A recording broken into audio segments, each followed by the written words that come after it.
Okay, and for the lecture on the valvular disease, this is going to be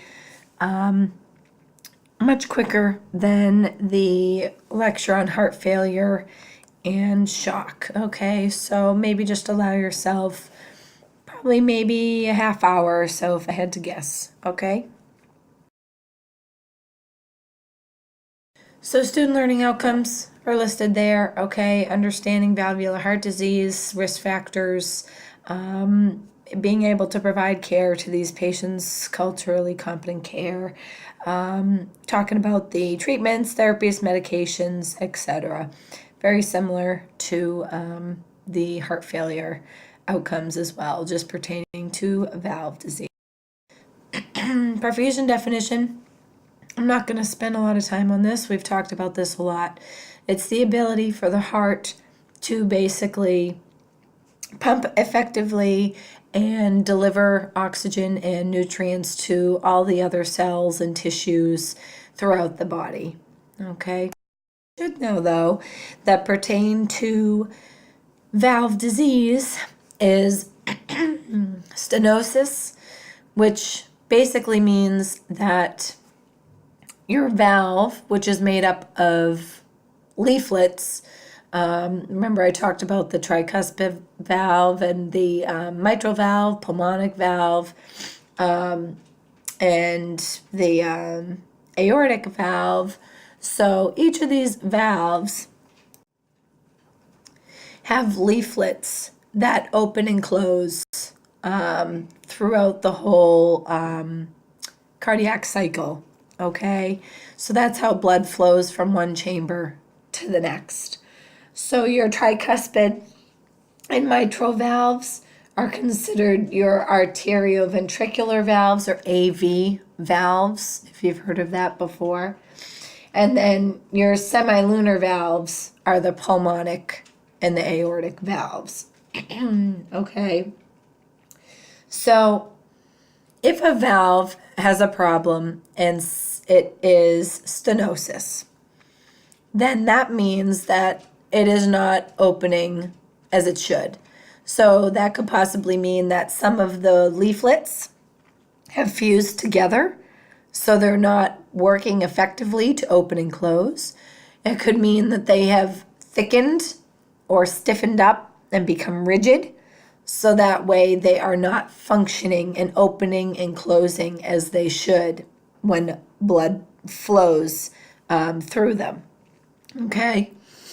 Prolapse means that there are, with the valves, they do not close as they should, and they sort of like bulge up, as you can see there in the definition that's written, into the atrium. So if you had I'm sorry, my voice is terrible. If you had a mitral valve that was prolapsed, basically when the mitral valve goes to close, after blood is ejected from the atrium into the left ventricle, then that valve is going to try to close, and it sort of balloons up, almost like, like when you're a kid and you have those, what am I trying to say? Those, the word just escaped me. Anyways, where you have like those colorful things where you're all standing in a circle, and it's like almost like a parachute, and everybody holds the sides, and you sort of throw the parachute up in the air, and then you pull it down around you, and it kind of bubbles up like a big balloon over everybody. So think of it like that. It's like sort of ballooning or like bulging up into the atrium, okay? And I'm not going to click on this comparison video that's here on this now because I don't think it's going to play through the recording, but I'll show it in class on Monday.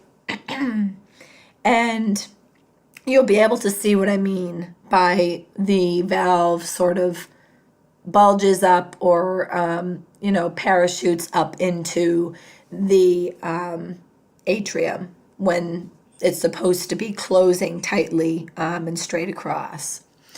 And then there's regurgitation, which means that the heart valves are leaking. So when the valves are supposed to be closed so that blood cannot flow backwards, for instance, if you have blood flowing from the left atrium into the left ventricle, when that mitral valve closes, there should be no blood that travels back from the left ventricle up into the left atrium again. Okay, so that should block that. But in the instance where there is regurgitation, some blood leaks through the valve back up into the left atrium as the left ventricle tries to contract and, deliver the blood through the aortic valve to this systemic circulation. Okay, so it just simply means that it's leaking blood backwards than it should be, okay? And atresia means that a valve is improperly formed or is missing. So people can be born with, congenital heart defects that cause their valves to be abnormally shaped or abnormally fused together, or maybe missing completely. Have murmurs. So murmurs are what we hear when individuals have trouble with heart valves.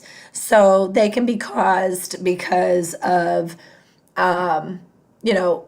a lot of blood trying to flow through an abnormal valve, and it sort of makes like a whooshing sound as it goes through because of the turbulence that goes through the heart valve.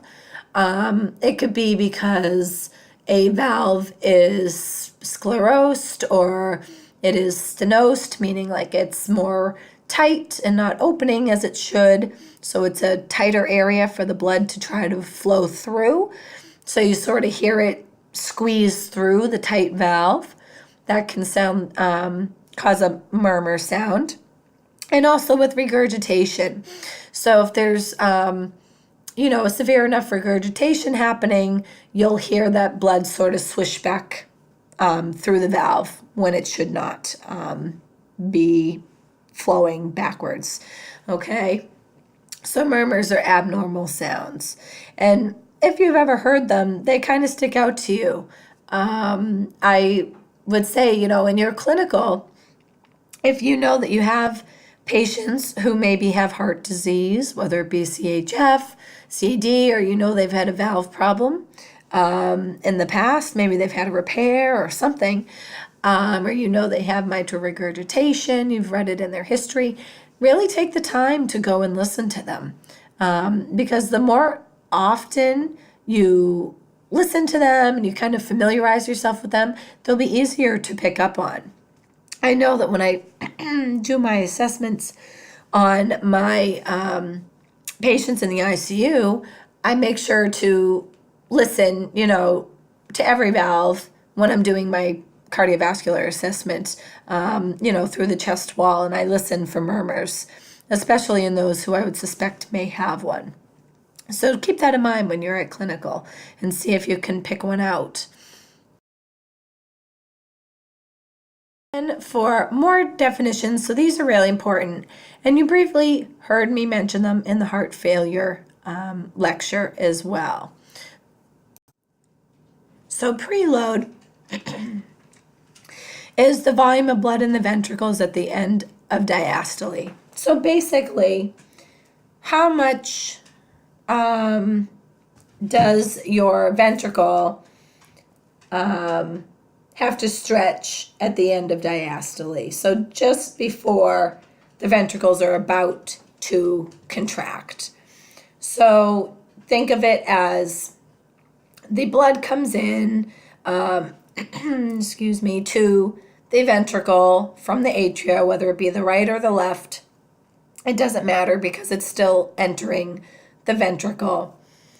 So how much blood is going in there and how much is that ventricle sort of having to stretch and give for that volume of blood, okay?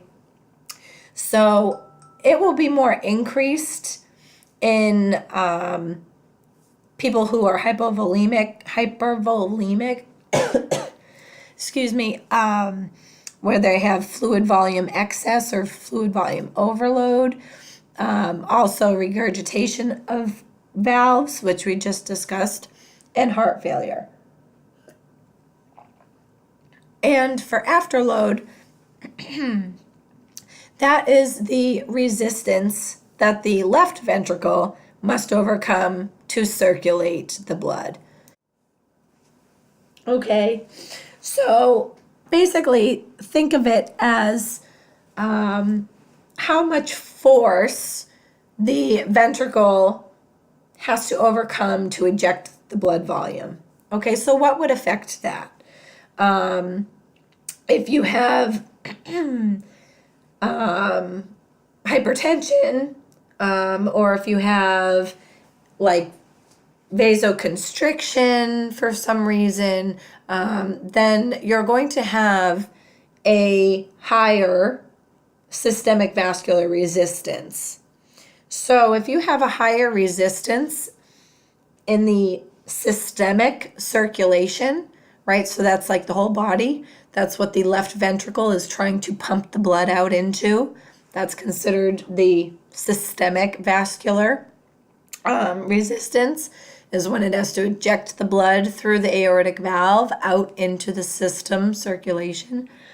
So if you have an increased systemic vascular resistance, meaning whether you be hypertensive or you're vasoconstricted, there's something on that other end causing it to be difficult to pump the blood out into the system circulation. Excuse me, then you're going to end up with an increased workload on the heart. Okay, so if there's an increased afterload or increased resistance that left ventricle has to work against to pump the blood out into the systemic circulation, then the heart's going to have to work harder in order to do that. I hope that makes sense. If it doesn't, please bring it up in class on Monday. We'll touch base on it again anyways with the recap slides. I know that the preload and afterload tend to confuse people a little bit, but honestly, for me, when I was learning, this picture really helped to sort of put it in my mind, like what it meant. So again, the preload is the amount of blood in the ventricles at the end of diastole. So how much does that ventricle have to stretch and hold before it ejects the blood? Okay. And then the afterload is the resistance that the left ventricle has to overcome to pump the blood out into the systemic circulation. Okay. So there are medications that we'll sort of talk about that can affect your preload and affect your afterload to help the workload of your heart. Okay, if someone's having issues, whether it be with heart failure or it be a valve disorder and the heart is not pumping effectively, then you don't want to have, I'm sorry, my voice is really going out on me. You don't want to have too much preload, too much afterload. You know, you want to have sort of like a good balance so that the heart can pump effectively. That's the main goal. Heart can pump effectively so that you have a good cardiac output, good blood pressure, good perfusion. Remember, good mean arterial pressure. Okay? Again, okay, is optimal perfusion, impaired, and no perfusion. So for valvular disease risk factors, so people can be born with valve disease. Like I mentioned before, they may have a defect of their valve, may not even have a valve at all. So congenital diseases are listed there. You won't be expected to know all of those at this point, okay? Age-related risk factors. So as you age, you have more increased risk for valve disorders just because of, weakening function of the heart. You may develop calcifications on the heart. So if there are calcifications that built up within the valves, that would cause the valves to sort of thicken, become rigid, and in other words, become stenosed, okay? And then also illnesses can cause valvular disease as well. So we'll talk a little bit about infective endocarditis and rheumatic fever in just a few minutes. I'm just going to touch upon some of the more common valve diseases, okay?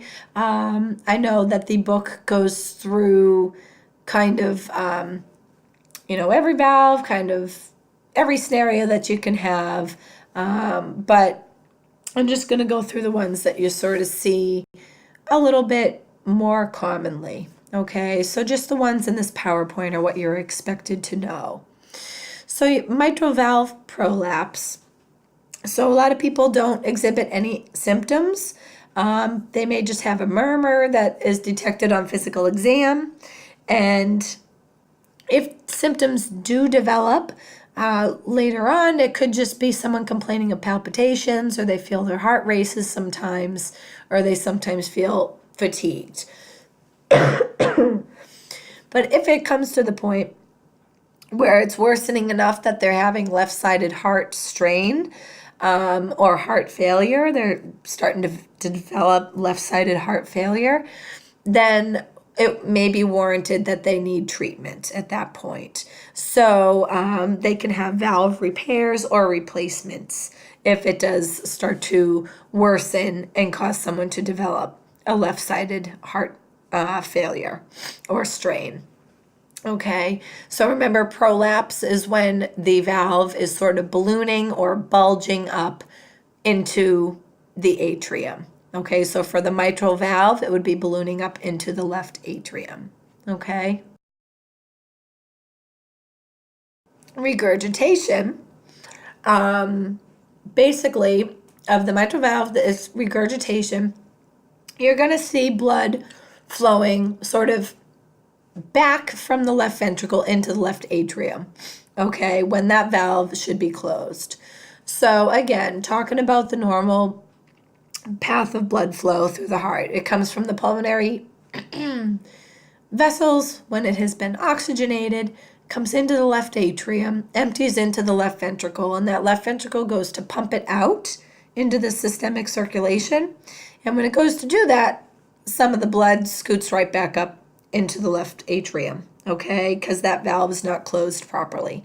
So the blood regurgitates backwards, okay? So when this happens, it can cause an increased pressure in the pulmonary veins.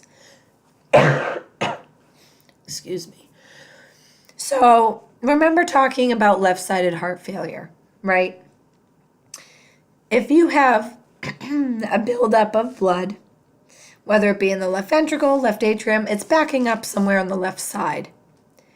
It's going to put pressure into the pulmonary veins, into the pulmonary capillary beds, into all the vasculature where blood is supposed to be receiving its oxygen and its nutrients.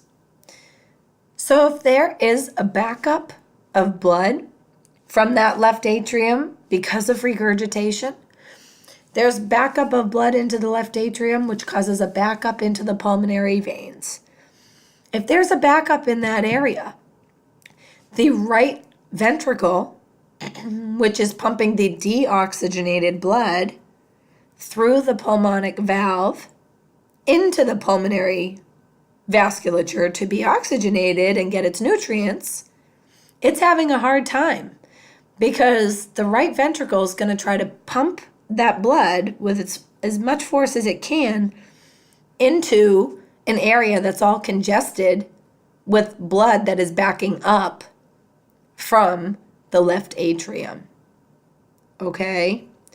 So I know that probably sounds a little bit confusing, but that's why I keep trying to bring back what the normal pattern of blood flow through the heart is.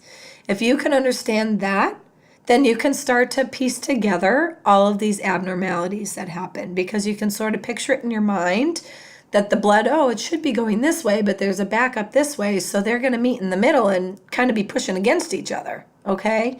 So that's why I keep going over it. But with mitral valve regurgitation, the blood's going to back up into the pulmonary vasculature, which puts a strain on the right ventricle to try to pump the deoxygenated blood into the pulmonary vasculature, okay? So because of that strain on that right ventricle, patients can, over time, develop right-sided heart failure, okay? So symptoms initially with regurgitation are rare, but as someone starts to worsen and their condition worsens, that's when the backup really starts to happen, and that's when the strain on the right ventricle occurs and causes the right-sided heart failure. So it's not everybody with mitral valve regurg has right-sided heart failure. This is something that will develop over a long period of time where someone's valve just keeps worsening and worsening, and it's regurgitating more, and really the blood flow is just backing up, tremendously to cause this issue.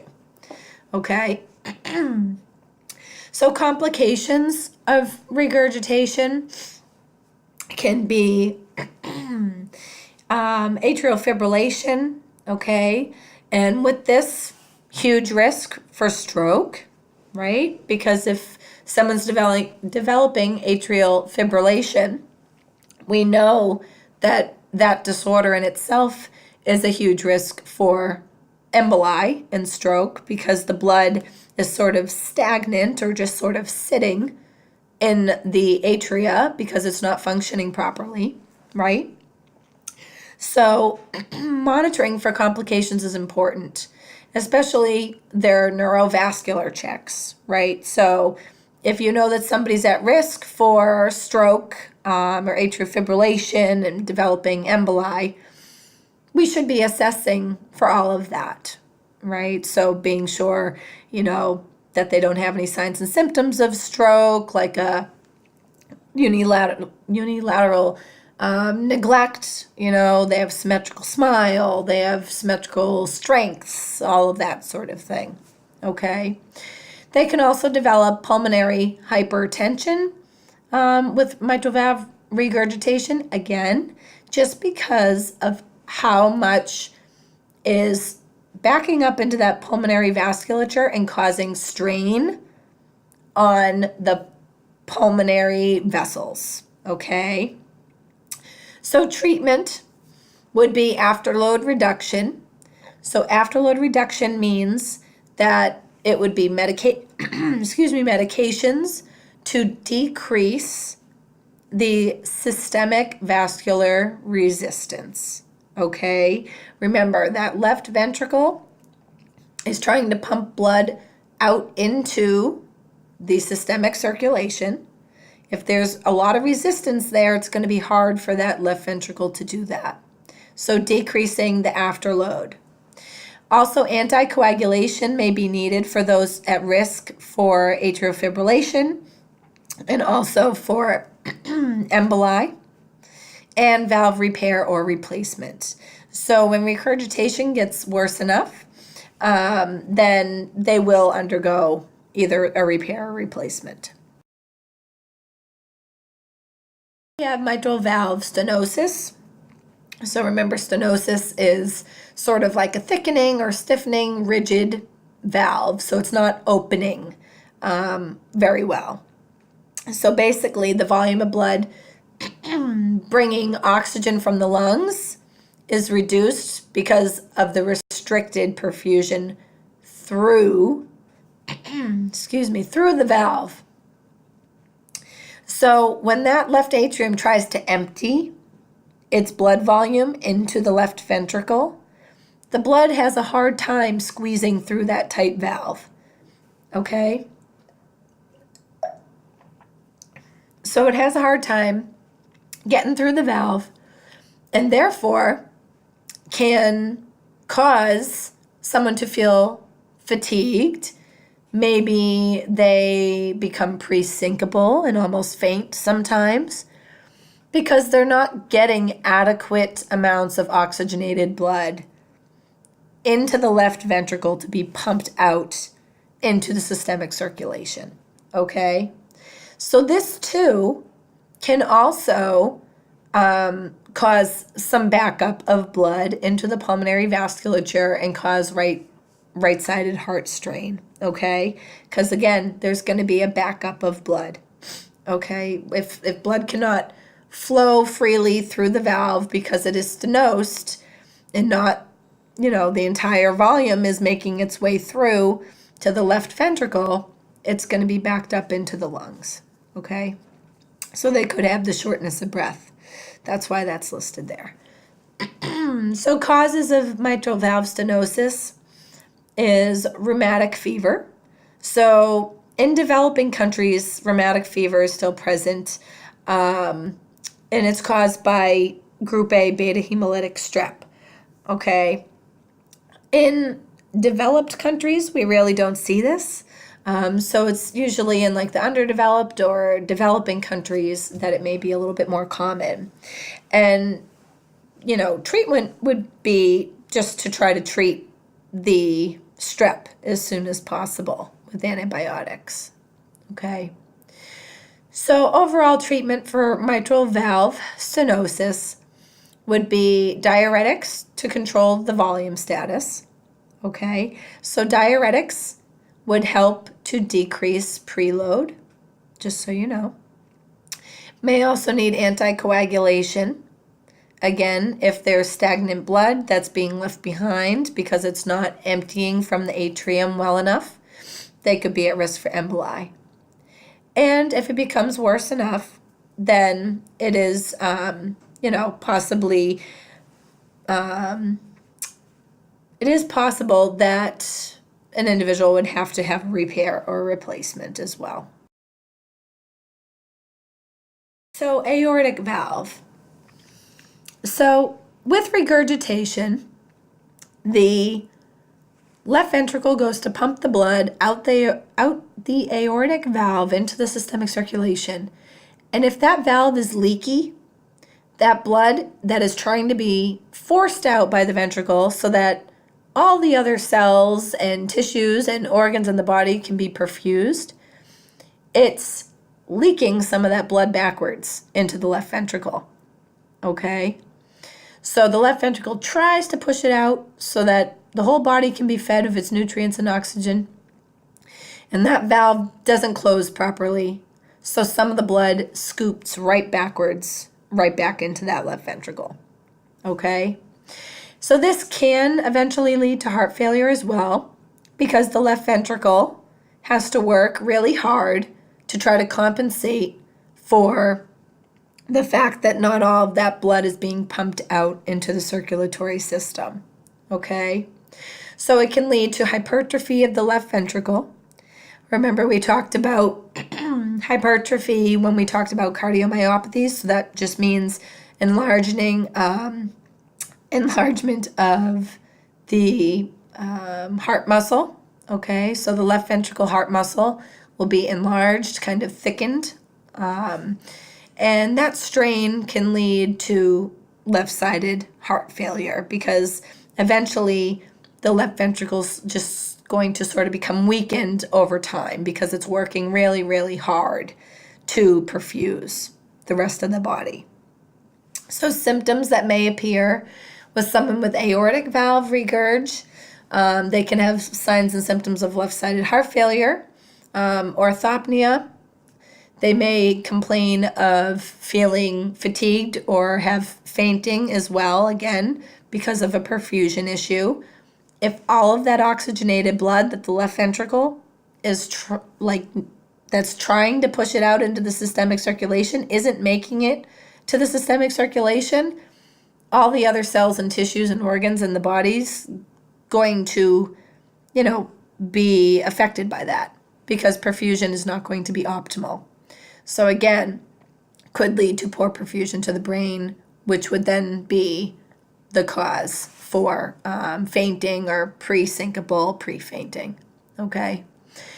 So causes of regurg in the aortic valve can be hypertension, untreated syphilis, infective endocarditis.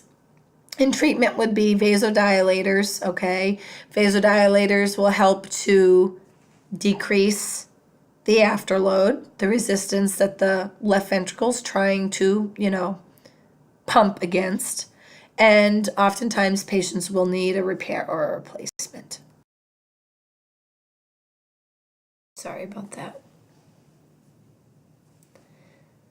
So then with your S4 heart sound, so you're going to hear that at the before the S1. So it's like an extra heart sound that you're going to hear because of the atria. Okay, so the atria contract, and the ejection of the blood into the ventricles in late diastole, you hear sort of an extra heart sound, which is considered your S4. So the causes of aortic valve stenosis is because of the aging process and calcium buildup or scarring that occurs within the valve. So remember I mentioned that for risk factors back in the beginning. It can be caused just simply by the aging process. So treatment. So patients who have aortic valve stenosis are at risk for dysrhythmias. So they may have to be on antidysrhythmic medications to help control that from lethal dysrhythmias. They're going to be treated for heart failure symptoms, okay? Because remember, the way that your left ventricle is working very hard to overcome, the resistance of trying to force blood through this abnormal valve, it's going to need to be treated for heart failure because eventually the ventricle is going to wear out over time. And then also valve replacement, okay? So that is something that is oftentimes commonly needed for aortic valve stenosis. And we can watch the stenosis video when we're in class together. So the surgical interventions. So you've heard me mention they may need a valve repair or a valve replacement. So valvuloplasty is what a repair is, okay? So basically they go in and they're able to surgically manipulate whichever valve is having a problem. So say it's your mitral valve. They can go in and manipulate it. Maybe it's because two of the leaflets were, the leaflets were half fused together, or there was something, that someone was born with, congenital. They can go in and just sort of surgically manipulate the valve and get it to work fine on its own again, okay? So they simply repair it and don't need to replace it at that point, okay? And oftentimes it has to do with just like surgical, manipulation of the leaflets of the valves. So for patients who do undergo valvuloplasties or repairs, again, you want to watch their neurovascular assessments. Make sure, since they may be at risk for emboli, especially if their valve was just manipulated, you want to make sure that if there was any sort of vegetation or calcification or something, a buildup on that valve, if it got knocked off, they could be at risk for, emboli systemically. So neurovascular assessments are definitely very important for these patient population. Also for vasospasms and dysrhythmias, so lethal dysrhythmias just because of simply manipulating the heart, and rupture of vessels, again, simply because they're working in such high-risk areas, around such major vessels within the heart, okay? So valve replacement. When someone needs a valve replacement, it can be mechanical, which is like aluminum, or titanium, and it's made, like in a factory or whatever, and can be used to replace people's valves. So it's not really, how do I want to put it, like sought after, I guess, simply because if someone has a mechanical valve, then they need lifelong anticoagulation. Okay, so they'll be on like Coumadin for life. Okay, so that is an important thing to remember. With mechanical valve replacements, they'll need lifelong anticoagulants. And then there are biologic valves, okay? So biologic valves can be things like valves that come from pigs or horses, cow valves. So they more or less mimic, the human heart valve. So those can be replaced with the biological valves. And again, these also, each of these kind of has their pros and cons, because with biological valves, they are not guaranteed for the rest of your life, especially if you're a younger client coming in for a valve replacement. You can see here on the slide, it says that they're usually only viable for about 7 to 15 years. And at that time, they would be sort of looking to see if the valve is starting to malfunction, cause problems, and then the patient would be looking at another valve replacement at that time. Whereas a mechanical valve, I mentioned lifelong anticoagulants, but I also didn't mention that those are like permanent, lifelong. Okay, they'll last forever. So they both kind of have their pros and cons, but those are the difference between the two, okay? When someone has a valve replacement, it's important to keep in mind that they will require antibiotics prophylactically before invasive procedures, okay? So that's like any big dental procedures, any procedures that involve mucosa, whether it be like a bronchoscopy or a TURP or something. They need prophylactic antibiotics because they're at risk for developing infections on that replaced valve, okay, on the artificial valve. There, okay, that's what the mechanical valve looks like, the artificial valve, and I'll let you hear that auscultating video in class because that's quite interesting. I always love when I do have a artificial mechanical valve because it sounds like a ticking watch. When you auscultate their heart sounds, it sounds pretty neat. And then that's your biologic valve over there. So that could be like pig valve, horse, cow, okay? So infectious valve disorders.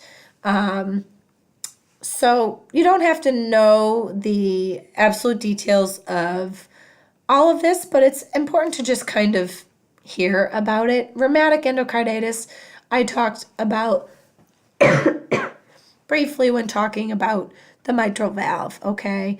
So most commonly, mitral valve can be affected with rheumatic disease, and that's your group A beta hemolytic strep, okay?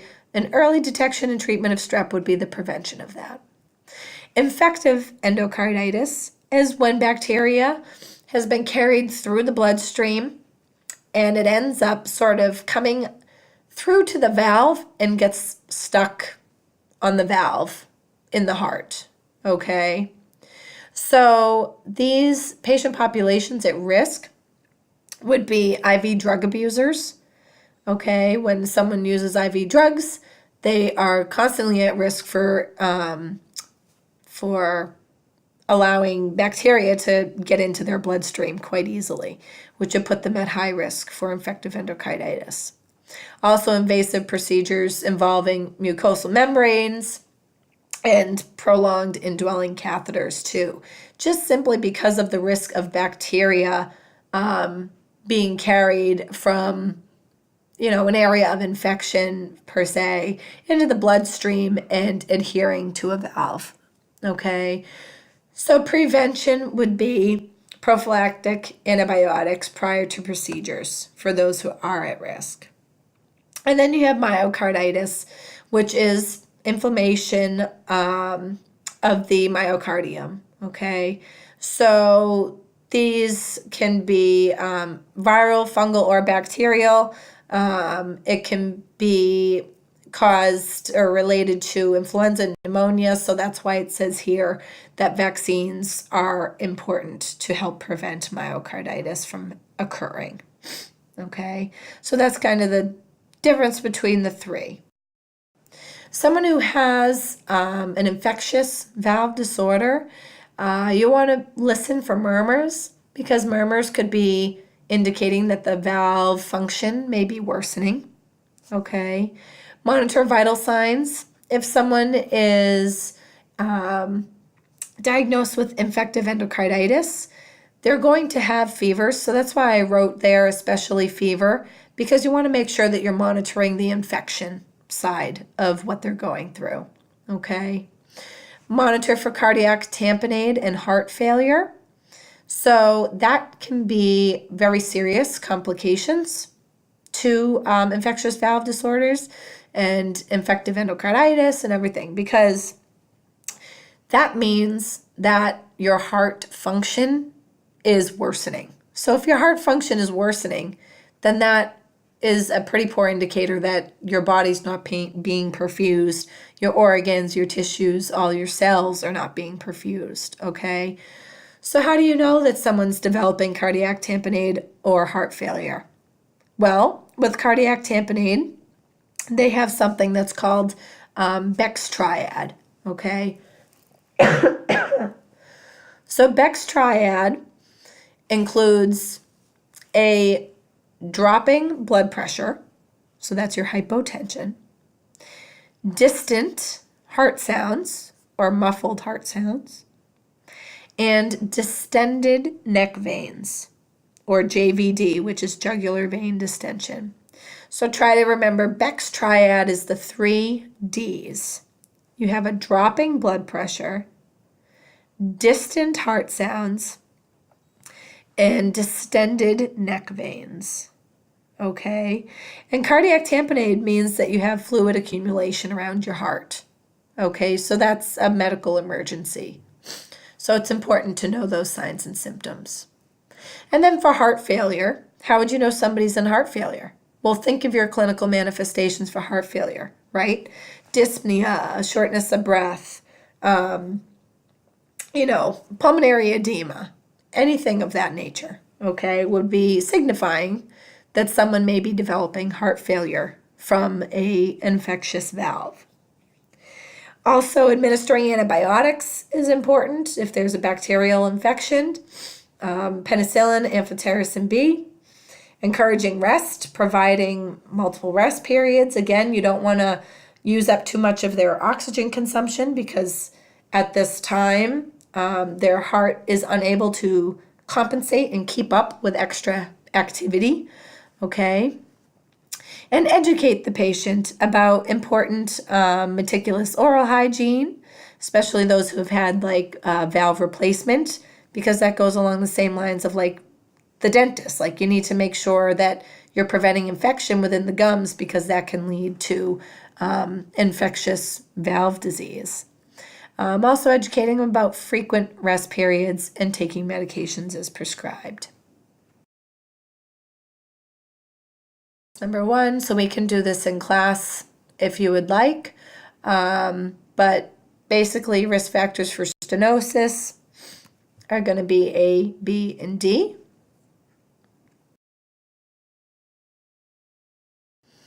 Question number 2. So infective endocarditis, which nursing interventions will be included? So A, B, C, and E.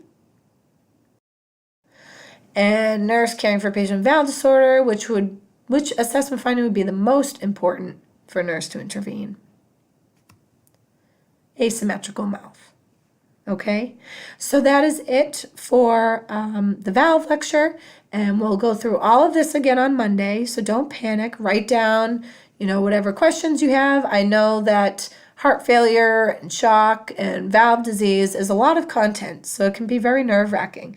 But that's what I'm here to help you through, to help simplify it and make you sort of understand it, break it down in a way that works for you. So we'll go through my recap slides on Monday. I'll have some handouts for you guys, and we'll be doing also some medication worksheets as well. Okay, so hope you have a good weekend, and I will see you Monday. Thanks.